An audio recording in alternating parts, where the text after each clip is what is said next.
How's it going, everyone? Mahaji here, back at it with another video, and today my cat is Slump. I'm not gonna lie to you guys, she is knocked out to the left over here, and she won't be in this video. Actually knocked out, so she's not gonna be in the video running around, unfortunately. You guys are gonna have to hold that, but she's here in spirit.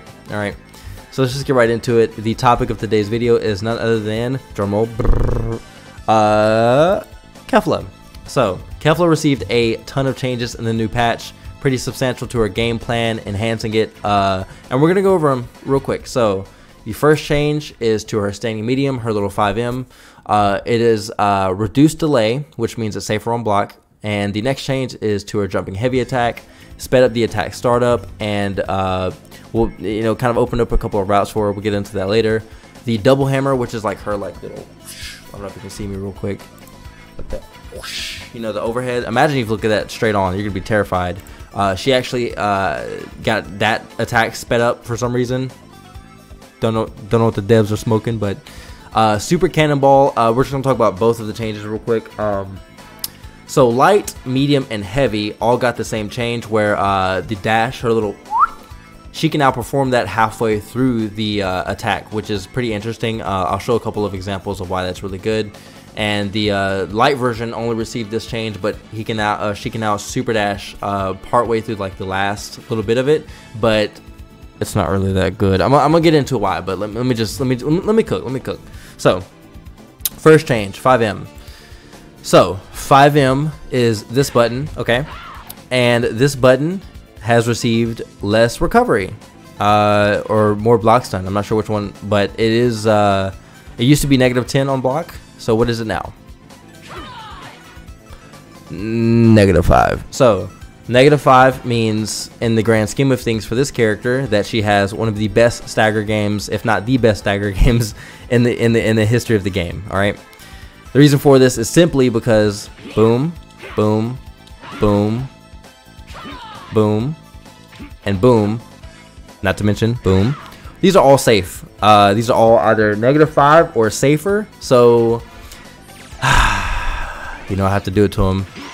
All right. So, this button being -5 means that not only is it still really good for dealing with guard, cancel, and vanish, it also acts as a mix-up tool for like lockdown assist now. Because normally, in a time long for Scorn, when Nitro used to play a team with Kefla and Kid Buu, this used to be the sort of way you do it. You do like this, right? And you would basically, obviously that was not the timing, but obviously you would end in 5 or 2M because it was the safest button, which means that you had the most frame advantage to do a 50-50. And with her, you're supposed to do her JM, but you get the idea, right? But now that her 5M is -5, this means she can actually do the same thing, but just use her 5M instead. And the reason for that is simply because you want to beat out options that deal with mix-ups like this, right? And like guard, cancel, vanish. So this is a pretty consistent thing for her. So she really does not have to deal with a lot of the system mechanics anymore, simply because she doesn't have to deal with, sort of like the gimmicky things where it's like, oh, I know she's gonna do it, let me just get out of here real quick, right? So really good change for her overall. I think it increased her really scary game plan of getting in and running the offense on you pretty good, especially if you play her with a lockdown assist. So next change is her jumping heavy attack. They just sped up the attack startup, which actually gives her an interesting route. So if you'll notice the hit counter when I start the combo, you're going to see something interesting.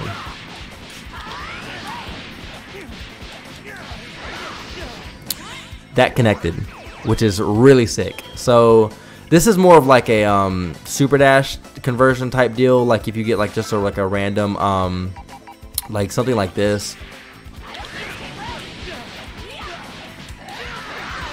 So if you practice, obviously, but that's sort of like what the idea with it is. Obviously it's going to give her more consistent enders, as she can do JH earlier in her routes now, so she can actually get knocked down from certain situations where like this would whiff but this wouldn't. So yeah, they basically made it the same speed as her Ki Blast, which is honestly really good. So the next change is to her double hammer. You know what I'm saying? Right? So what they did is they gave it a faster startup, which gives her one of the better overheads in the game. Of course, this is in lieu of her awesome stagger pressure already, her really good way of dealing with Ki Blast and neutral. So once she gets in, she actually has like a really good threat of just doing it. And more so because she already had the 6M, she already had the really good Dragon Rush versus EX move. You know, like she already had really good offense when it came to system mechanics. So now she just has a basically better 6M just because she can cancel the 6M. So she can just do this and not commit to 6M, which is really good. I mean, it's unwarranted. Don't get me wrong, but it's really strong. So I mean, if they're gonna go for it, I mean, by all means. All right, next change is the Super Cannonball. Like I said, she is able to cancel these into her dash now. So to put this into perspective, let's just say you're playing a nice, honest game of Dragon Ball. All right, and the opponent is like, well, I want to jump.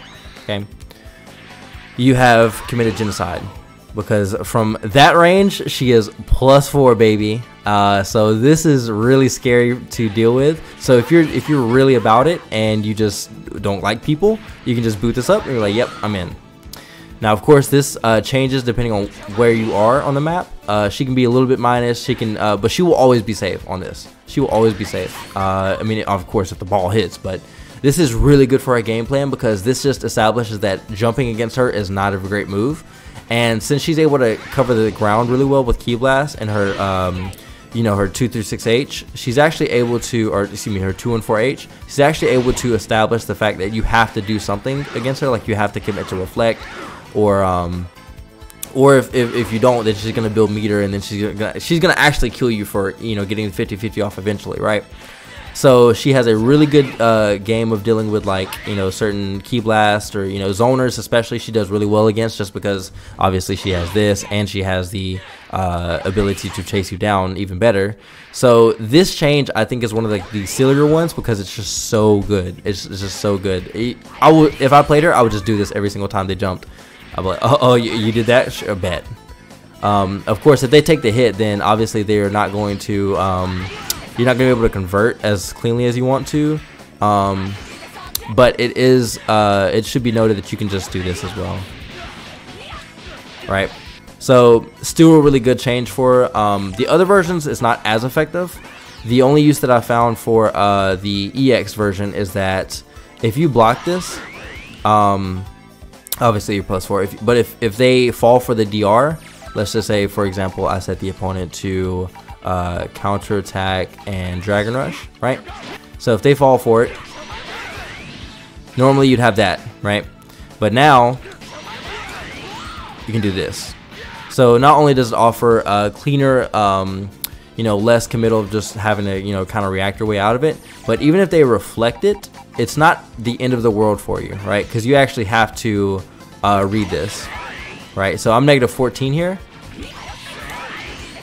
but I'm safe from this distance, right?